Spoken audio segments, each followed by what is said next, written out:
রফিকুল ইসলাম মাদানী, জি আপনাকে বলতেছি। আপনি বিবাহ করছেন, দ্বিতীয় বিবাহ। আপনার সেক্সের খুব প্যারা, আপনি সেক্সের জ্বালায় থাকতে পারতেছেন না, গুনাহ করতে মন চায় খালি। এই জন্য আপনি বিবাহ করছেন, আলহামদুলিল্লাহ, ভালো, নিয়তকে সম্মান জানাই।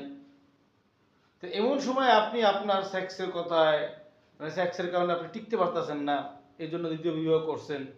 এমন সময় প্রকাশ করছেন যখন কওমি অঙ্গনের একটা ক্রাইসিস চলতেছে।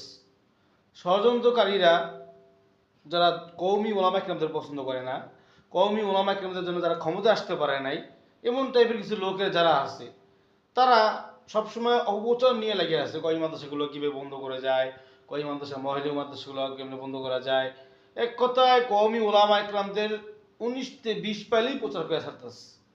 হয়তো আপনার কাছে লাগতে পারে যে কিরে ভাই, আমি তো গুনাহ করি নাই, আমি বিবাহই করছি, রাসূল সাল্লাল্লাহু আলাইহি সুন্নাহ। ভাই রাসূল সাল্লাল্লাহু আলাইহি সুন্নাহ বলে দিলে হবে না, এটা একটা মুবাহ কাজ। রাসূল সাল্লাল্লাহু আলাইহি সুন্নাহ যদি বলতে চান তো রাসূল সাল্লাল্লাহু আলাইহি সাল্লাম তো এই 11টা করছে, ঠিক না? বাদী সহ আরো 12টা। তো সেই হিসেবে তো ভাই সুন্নাহ এটাকে বলা যায় না, এটা মুবাহ কাজ।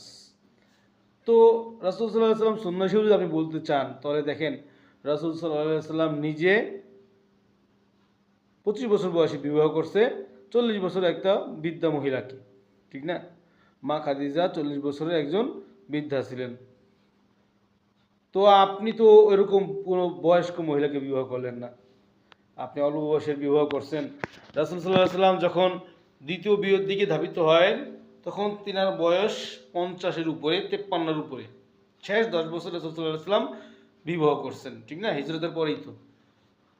তো ভাই দেখেন, আপনাকে শুধু একটু কথা বলতে চাই। দেখেন, এই যে আপনার স্ত্রী, আপনি জেলে গেছিলেন, আপনার জন্য অপেক্ষা করছে, খুব কষ্ট করছে। এই ভালোবাসাটাকে ভাই ফেলায় দেওয়া যায় না। সে 3 বছর একটা বাচ্চা দিছে, 3 দিন আগে শুনছি আরেকটা বাচ্চা হয়েছে। এই সময় আপনি বিবাহ করছেন আপনার সেক্সের জ্বালায়। এত সেক্সের জ্বালা, আপনি গুনাহ করে ফেলাইতেছেন। আপনি এই মহিলাকে কষ্ট দিলেন, কষ্ট দিয়ে একটা বিবাহ করলেন। বিবাহ সে মানে নিতে পারে, সে এটা খারাপের কিছু না। মানে নিতে চাইলেও মানতে হবে, না হলেও মানতে হবে। তাহলে ভাই আপনার বয়সই কত, আপনার সেক্সের বয়সই কত, আপনার ওয়াইফের বয়সই কত বলেন? আপনার থেকে আপনার ওয়াইফ সর্বনিম্ন 8-9 বছরের ছোট। তার শারীরিক সক্ষমতা এখনো যায় নাই ভাই।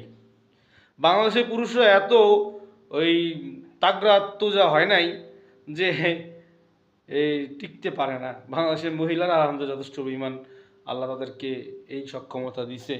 তা আপনার মতন দেড় ব্যাটারি মানুষ